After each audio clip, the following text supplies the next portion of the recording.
One day, a group of children entered an old library filled with towering books and dusty shelves.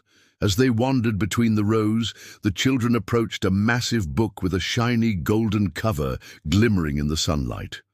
One of the children opened the book, and the pages began to glow and spin quickly. Suddenly, the children were pulled inside and vanished in the blink of an eye.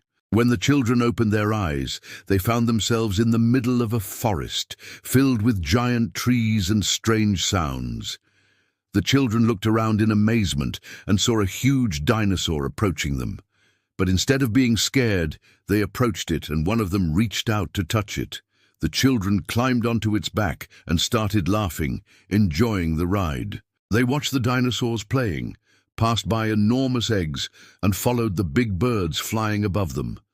Then the ground began to shake beneath their feet, and the children were transported to the deck of a huge pirate ship floating in a sparkling blue sea. The children ran across the deck, waving their hands at the captain, who greeted them warmly. They listened as he told them the story of a lost treasure, and they worked together to read the old map. The children grabbed the ship's ropes, jumped into the water, and discovered a large chest filled with golden stars and pearls.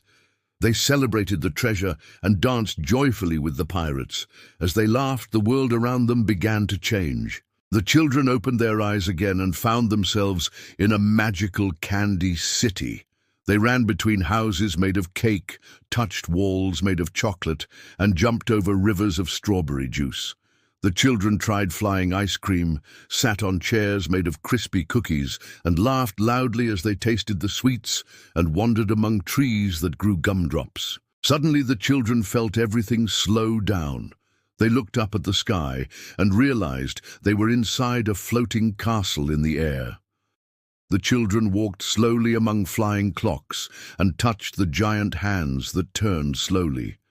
They watched as the castle walls displayed memories of their adventure. They listened to a huge clock that told them, "The time to return is near. Every adventure has an end." The pages of the book began to spin quickly again, and the children returned to the library. They stood in front of the closed book, looking at each other in astonishment and happiness. One of the children raised their hand and noticed golden dust still sparkling on it. The children smiled, knowing that what they had experienced wasn't a dream, but an adventure they would never forget.